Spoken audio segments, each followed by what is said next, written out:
De que modo deve a classe operária lutar para vencer o capitalismo? É esta a questão primordial que se coloca todos os dias aos trabalhadores. Quais os meios de ação eficazes e quais as táticas que necessitarão de empregar para conquistar o poder e vencer o inimigo? Não existe nenhuma ciência ou teoria que lhes possa indicar com precisão o caminho a seguir. É tateando, deixando exprimir o seu instinto e a sua espontaneidade que encontrarão o caminho. Quanto mais o capitalismo se desenvolve e se propaga por todo o mundo, maior é o poder dos trabalhadores. Novos modos de ação mais apropriados vêm juntar-se aos antigos. As táticas da luta de classes têm necessariamente de se adaptar à evolução social. O sindicalismo surge como a forma primitiva do movimento operário num sistema capitalista estável. O trabalhador independente não tem defesa face ao patrão capitalista. Por isso, os operários se organizaram em sindicatos. Estes reúnem os operários na ação coletiva e utilizam a greve como arma principal. O equilíbrio do poder fica assim mais ou menos realizado, acontece mesmo inclinar-se mais fortemente para o lado dos operários, de tal modo que os pequenos patrões isolados se veem impotentes perante os grandes sindicatos. É por isso que, nos países em que o capitalismo está mais desenvolvido, os sindicatos de operários e de patrões, sendo estes as associações, os trustes, as sociedades etc., estão constantemente em luta. Foi na Inglaterra que nasceu o sindicalismo paralelamente aos primeiros vagidos do capitalismo. Em seguida estender-se-ia aos outros países, como fiel companheiro do sistema capitalista. Conheceu condições particulares nos Estados Unidos, onde a quantidade de terras livres a desabitadas que se oferecia aos pioneiros escoou a mão de obra para fora das cidades. Como consequência, os operários obtiveram salários elevados e condições de trabalho relativamente boas. A Federação Americana do Trabalho constituía uma verdadeira força no país e a maior parte das vezes foi capaz de manter um nível de vida suficientemente elevado entre os operários que nela estavam filiados. Em tais condições, a ideia de derrubar o capitalismo não podia germinar no espírito dos trabalhadores americanos. O capitalismo oferecia-lhe uma existência estável e fácil. Não se consideravam como uma classe à parte cujos interesses fossem opostos à ordem existente. Eram parte integrante dela e estavam conscientes de poderem ter acesso a todas as possibilidades que lhes oferecia um capitalismo em desenvolvimento num novo continente. Havia espaço suficiente para acolher milhões de indivíduos, europeus na sua maioria. Era preciso oferecer a esses milhões de colonos uma indústria em expansão na qual os operários, dando mostras de energia e de boa vontade, poderiam elevar-se à categoria de operários livres, de pequenos comerciantes ou mesmo ricos capitalistas. Não é surpreendente que a classe operária americana tenha sido imbuída de um verdadeiro espírito capitalista. O mesmo aconteceu em Inglaterra. Tendo assegurado o monopólio do mercado mundial, a supremacia nos mercados internacionais e a posse de ricas colônias, a Inglaterra acumulou uma fortuna considerável.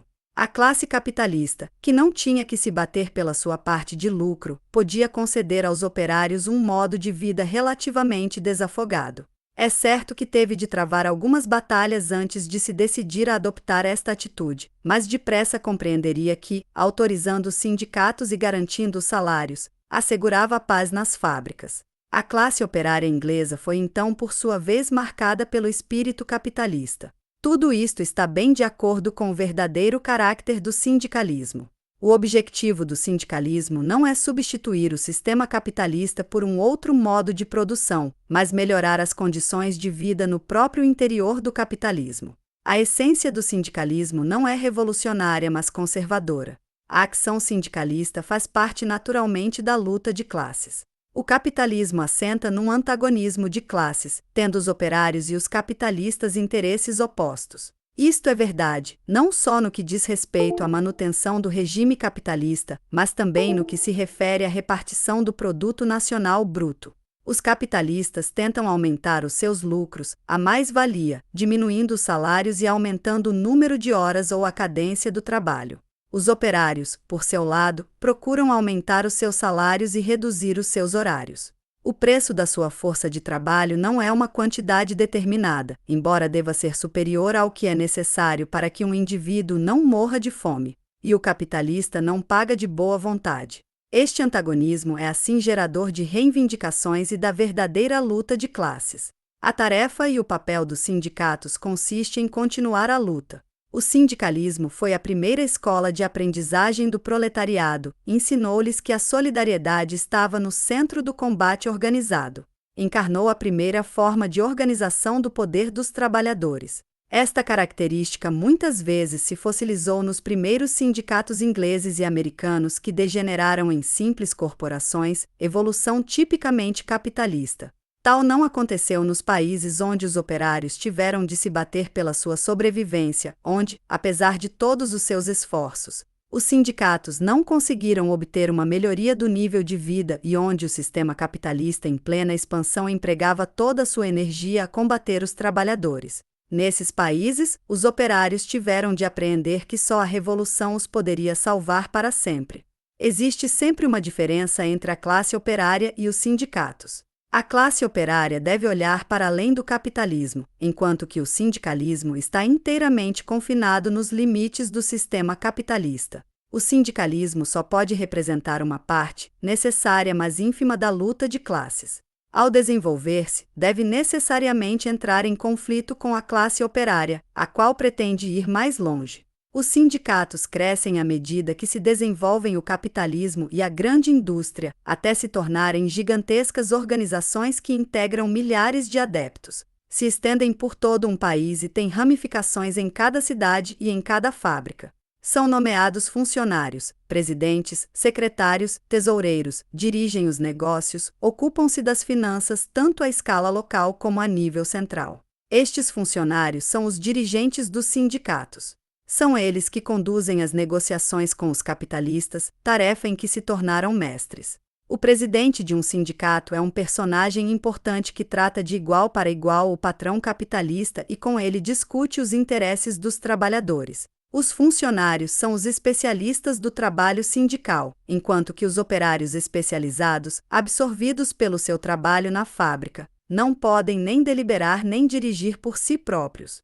Uma tal organização já não é unicamente uma assembleia de operários, forma um corpo organizado, que possui uma política, um caráter, uma mentalidade, tradições e funções que lhe são próprias. Os seus interesses são diferentes do da classe operária e não recuará perante nenhum combate para os defender. Se algum dia os sindicatos perdessem a sua utilidade, ainda assim não desapareceriam. Os seus fundos, os seus adeptos, os seus funcionários, são outras tantas realidades que não estão a ponto de se dissolverem de um momento para o outro. Os funcionários sindicais, os dirigentes do movimento operário, são os defensores dos interesses particulares dos sindicatos. Apesar das suas origens operárias, adquiriram, após longos anos de experiência à cabeça da organização, um novo caráter social. Em cada grupo social que se torna suficientemente importante para constituir um grupo à parte, a natureza do trabalho molda e determina os modos de pensamento e de ação. O papel dos sindicalistas não é o mesmo que o dos operários. Eles não trabalham na fábrica, não são explorados pelos capitalistas, não são ameaçados pelo desemprego. Estão instalados em gabinetes, em lugares relativamente estáveis. Discutem questões sindicais, têm a palavra nas assembleias de operários e negociam com os patrões. De certo, devem estar do lado dos operários, cujos interesses e reivindicações contra os capitalistas devem defender. Mas nisso, o seu papel em nada difere do advogado de uma organização qualquer. Existe, contudo, uma diferença, porque a maior parte dos dirigentes sindicais, saídos das fileiras da classe operária, sofreram eles próprios a experiência da exploração capitalista. Consideram-se como fazendo parte da classe operária, cujo espírito de classe está longe de se extinguir. No entanto, o seu novo modo de vida tende a enfraquecer neles essa tradição ancestral. No plano econômico, já não podem ser considerados como proletários. Eles caminham ao lado dos capitalistas, negociam com eles os salários e as horas de trabalho, cada parte fazendo valer os seus próprios interesses, rivalizando do mesmo modo que duas empresas capitalistas. Apreendem a conhecer o ponto de vista dos capitalistas tão bem como dos trabalhadores, preocupam-se com os interesses da indústria, procuram agir como mediadores. Pode haver exceções ao nível dos indivíduos, mas, regra geral, não podem ter esse sentimento de pertencerem a uma classe como têm os operários. pois que estes não procuram compreender nem tomar em consideração os interesses dos capitalistas, mas lutam pelos seus próprios interesses. Por conseguinte, os sindicalistas entram necessariamente em conflito com os operários. Nos países capitalistas avançados, os dirigentes sindicais são suficientemente numerosos para constituir um grupo à parte, com um caráter e interesses separados. Na qualidade de representantes e dirigentes dos sindicatos, encarnam o caráter e interesses desses sindicatos. Visto que os sindicatos estão intrinsecamente ligados ao capitalismo, os seus dirigentes consideram-se elementos indispensáveis à sociedade capitalista. As funções capitalistas dos sindicatos consistem em regular os conflitos de classe e assegurar a paz nas fábricas. Por conseguinte, os dirigentes sindicais consideram ser seu dever como cidadãos trabalhar pela manutenção da paz nas fábricas e intrometer-se nos conflitos. Nunca olham para além do sistema capitalista. Estão inteiramente ao serviço dos sindicatos e a sua existência está indissoluvelmente ligada à causa do sindicalismo.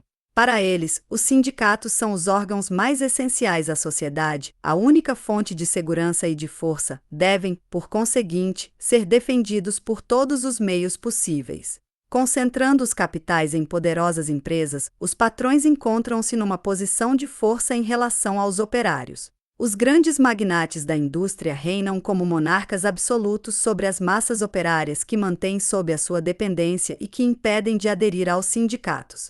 Por vezes acontece que estes escravos do capitalismo se insurgem contra os seus senhores e fazem greve, reclamando melhores condições de trabalho, horários menos carregados, o direito de se organizarem.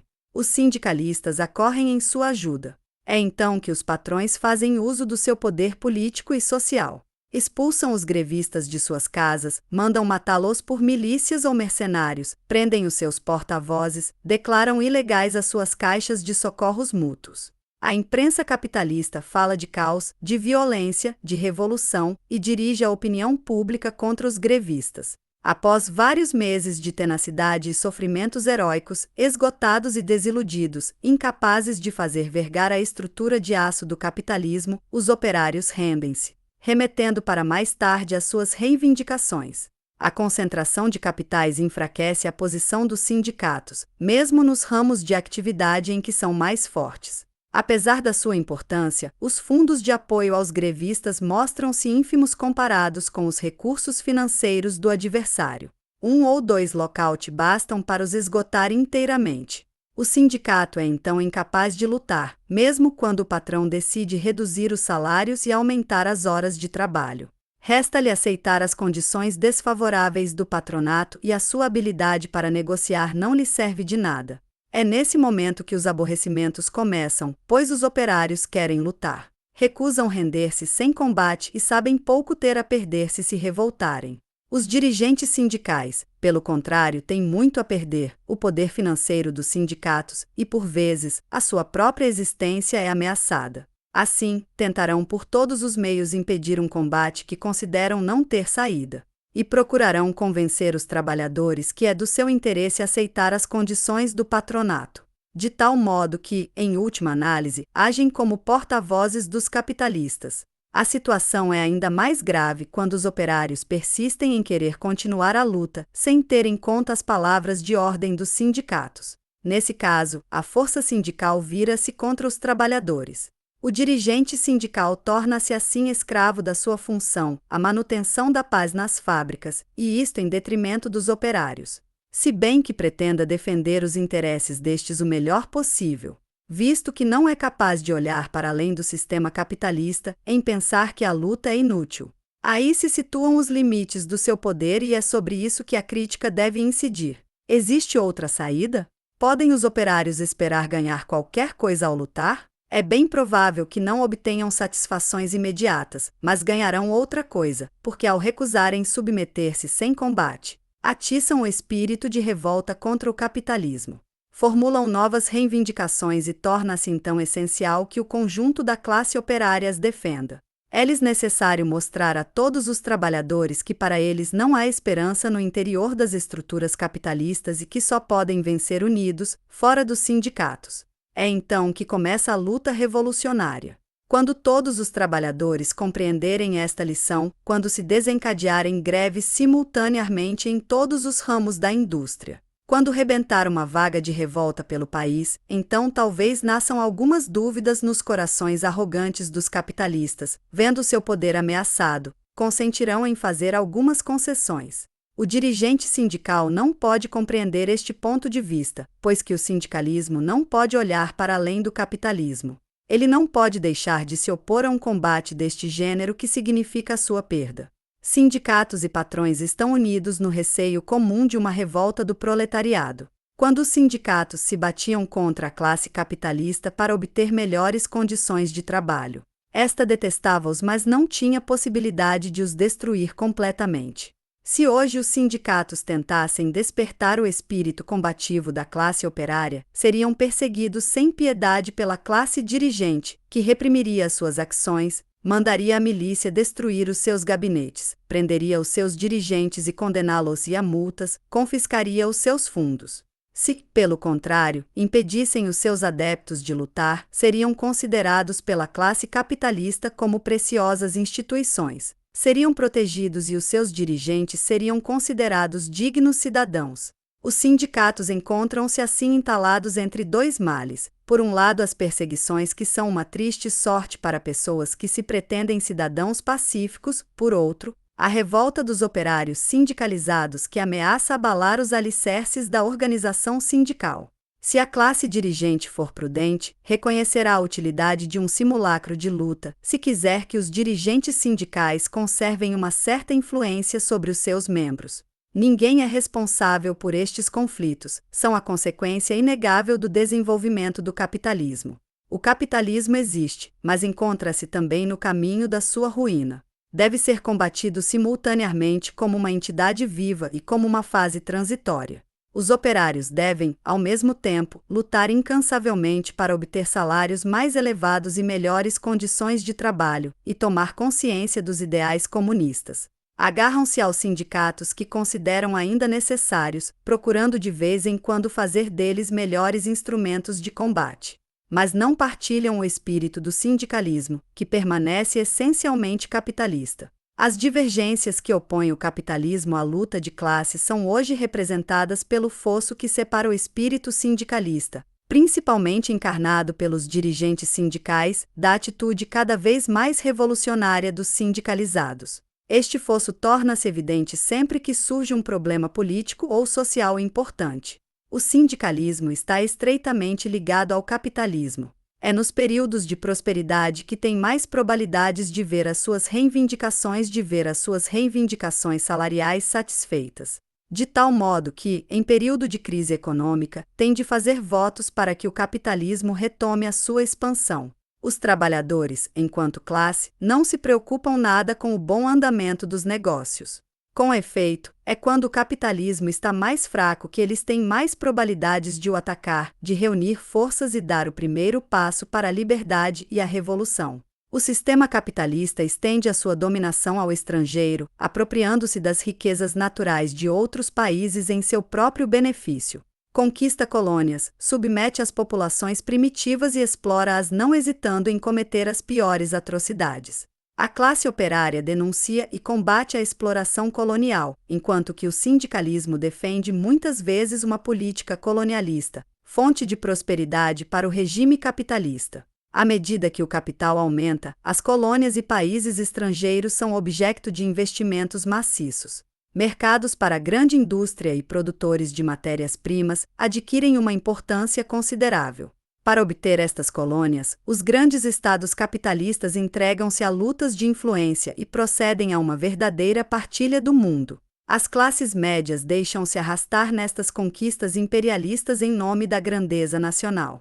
Depois os sindicatos colocam-se por sua vez ao lado das classes dirigentes sob pretexto de a prosperidade do país depender do sucesso que retira da luta imperialista. Por seu lado, a classe operária não vê no imperialismo mais do que uma forma de reforçar o poder e a brutalidade dos opressores. Estas rivalidades de interesses entre as nações capitalistas transformam-se em verdadeiras guerras. A guerra mundial é o coroamento da política imperialista. Para os trabalhadores significa não só o fim da solidariedade internacional, mas também a forma mais violenta de exploração. Porque a classe operária, camada mais importante e mais explorada da sociedade, é a primeira a ser afetada pelos horrores da guerra. Os operários terão não só de fornecer a sua força de trabalho, como também de sacrificar a vida. E, contudo, o sindicalismo em tempo de guerra não pode senão estar do lado do capitalismo. Estando seus interesses ligados aos do capitalismo, não pode deixar de desejar a vitória deste último. Assim dedica-se a despertar os instintos nacionalistas e o chauvinismo. Auxilia a classe dirigente a arrastar os trabalhadores para a guerra e a reprimir qualquer oposição. O sindicalismo tem horror ao comunismo, que representa uma ameaça constante à sua própria existência. Em regime comunista não há patrões nem, por conseguinte, sindicatos. Claro que nos países onde existe um forte movimento socialista e onde a grande maioria dos trabalhadores são socialistas, os dirigentes do movimento operário têm também de ser socialistas. Mas trata-se de socialistas de direita que se limitam a desejar uma república na qual honestos dirigentes sindicais substituiriam os capitalistas ávidos de lucro à cabeça da produção. O sindicalismo tem horror à revolução que subverte as relações entre patrões e operários. No decorrer dos seus violentos confrontos, ela varre de um só golpe os regulamentos e as convenções que regem o trabalho. Perante essas gigantescas manifestações de força, os modestos talentos de negociantes dos dirigentes sindicais são ultrapassados. Esta a razão porque o sindicalismo mobiliza todas as suas forças para se opor à revolução e ao comunismo. Esta atitude é rica em significações. O sindicalismo constitui uma verdadeira força. Dispõe de fundos consideráveis e de uma influência moral cuidadosamente mantida nas suas diversas publicações. Esta força está concentrada nas mãos dos dirigentes sindicais que a utilizam de cada vez que os interesses particulares dos sindicatos entram em conflito com os dos trabalhadores. Embora tenha sido construído pelos e para os operários, o sindicalismo domina os trabalhadores, do mesmo modo que o governo domina o povo. O sindicalismo varia segundo o país e segundo a forma do desenvolvimento capitalista. Pode também passar por fases no interior de um determinado país. Acontece haver sindicatos que perdem a sua força e aos quais o espírito combativo dos operários insufla um sopro de vida ou até os transforma radicalmente. Na Inglaterra, nos anos de 1880 a 90, um novo sindicalismo surgiu assim das massas pobres, dos estivadores, e outros trabalhadores não especializados e subremunerados, rejuvenescendo as estruturas anquilosadas dos antigos sindicatos. O aumento do número de trabalhadores manuais vivendo em condições lamentáveis é uma das consequências do desenvolvimento da capitalismo que cria sem cessar novas indústrias, substitui os trabalhadores especializados por máquinas. Quando, reduzidos às suas últimas forças, estes trabalhadores seguem o caminho da revolta e da greve, adquirem finalmente uma consciência de classe. Remodelam as estruturas do sindicalismo, de maneira a adaptá-las a uma forma mais avançada do capitalismo. Na verdade, quando o capitalismo ultrapassa este limiar, o novo sindicalismo não pode escapar à sorte que espera qualquer forma de sindicalismo e produz, por sua vez, as mesmas contradições internas. O novo sindicalismo iria aparecer particularmente na América, com os IWW, International Workers of the World, nascido de duas formas de desenvolvimento capitalista. Nas vastas regiões de florestas e planícies do Oeste, os capitalistas apropriaram-se das riquezas naturais por métodos brutais a que os operários aventureiros responderam com a violência e a selvageria. No leste dos Estados Unidos, a indústria ir-se-ia, pelo contrário, desenvolver à custa da exploração de milhões de pobres imigrados vindos de países de baixo nível de vida e que foram submetidos a condições de trabalho miseráveis. Para lutar contra o espírito estreitamente corporativo do velho sindicalismo americano, a Federação Americana do Trabalho, que dividia os operários de uma fábrica em vários sindicatos separados, os IWW propuseram que todos os operários de uma mesma fábrica se unissem contra o patrão no interior de um sindicato único, condenando as rivalidades mesquinhas que opunham os sindicatos entre si. Os IWW iriam voltar-se para esta fracção mais miserável do proletariado e conduzi-la para a luta. Eram demasiado pobres para pagar as cotas elevadas e constituir sindicatos tradicionais. Mas quando se revoltaram e se puseram em greve, foram os IWW que os ensinaram a lutar, que juntaram fundos de apoio através do país e que defenderam a sua causa na imprensa e perante os tribunais. Alcançando uma série de vitórias, veriam a insuflar no coração das massas o espírito de organização e de responsabilidade. E enquanto que os antigos sindicatos jogavam na sua riqueza financeira, os IWW apoiaram-se na solidariedade, no entusiasmo e nas capacidades de resistência dos trabalhadores. Em vez da estrutura rígida dos velhos sindicatos, os IWW propuseram uma forma de organização flexível, variando quanto ao número conforme a situação, com efetivos reduzidos em tempo de paz, desenvolvendo-se com a luta. Recusando o espírito conservador e capitalista do sindicalismo americano, os IWW preconizavam a revolução. Os seus membros foram perseguidos sem piedade pelo conjunto do mundo capitalista. Foram lançados na prisão e torturados com base em falsas acusações. O direito americano chegou mesmo a inventar um novo delito, o criminal sindicalismo. Como método de luta contra a sociedade capitalista, o sindicalismo industrial não é suficiente para, por si só, derrubar essa sociedade e conquistar o mundo para os trabalhadores. Combate o capitalismo sob a sua forma patronal, no setor econômico da produção, mas não se pode declarar contra o seu baluarte político, o poder estatal. Contudo, os IWW foram até hoje a forma de organização mais revolucionária na América. Contribuiu mais do que qualquer outra para despertar a consciência de classe, a solidariedade e a unidade do proletariado, para reivindicar o comunismo e para estimular as suas armas de combate. O sindicalismo não pode vencer a resistência do capitalismo.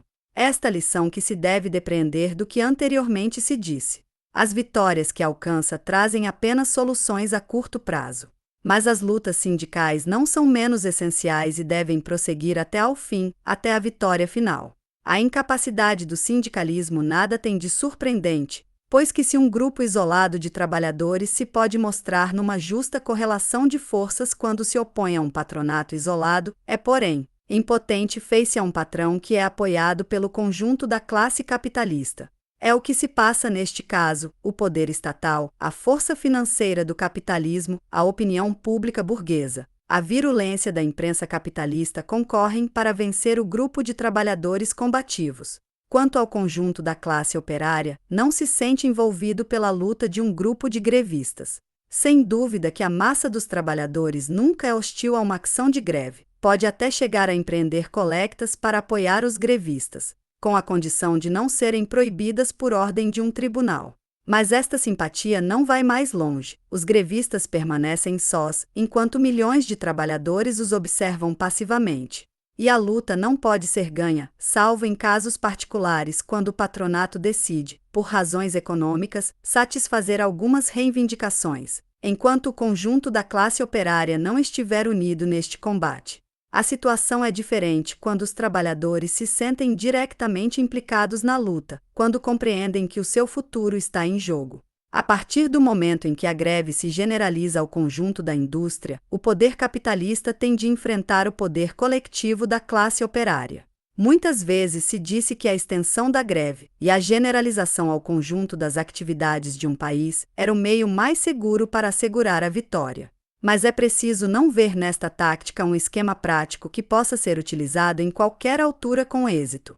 Se assim fosse, o sindicalismo não teria deixado de a utilizar constantemente. A greve geral não pode ser decretada, segundo o humor dos dirigentes sindicais, como uma simples tática. Não deve surgir senão das entranhas da classe operária, como forma de expressão da sua espontaneidade. E não se deve efetuar senão quando a essência do combate ultrapassa largamente as simples reivindicações de um só grupo. Então, os trabalhadores colocarão verdadeiramente todas as suas forças, o seu entusiasmo, a sua solidariedade e a sua capacidade de resistência na luta. E terão necessidade de todas as suas forças, porque o capitalismo mobilizará por seu lado as suas melhores armas. Poderá ser surpreendido por esta repentina demonstração de força do proletariado e poderá ver-se obrigado, num primeiro momento, a fazer concessões. Mas não passará de um recuo temporário. A vitória do proletariado não está assegurada nem é duradoura. O seu caminho não está claramente traçado, mas deve ser trilhado através da selva capitalista à custa de imensos esforços. Contudo, cada pequena vitória é em si um progresso, porque arrasta consigo uma vaga de solidariedade operária. As massas tomam consciência da força da sua unidade. Através da ação, os trabalhadores compreendem melhor o que significa o capitalismo e qual é a sua posição em relação à classe dirigente. Começam a vislumbrar o caminho da liberdade. A luta sai assim do domínio estreito do sindicalismo para entrar no vasto campo da luta de classes. Cabe então aos próprios trabalhadores mudar. Precisam alargar a sua concepção do mundo e olhar, para além das paredes da fábrica, para o conjunto da sociedade. Devem elevar-se acima da mesquinhez que os rodeia e fazer frente ao Estado. Penetram então no reino da política. É tempo de se preocuparem com a revolução.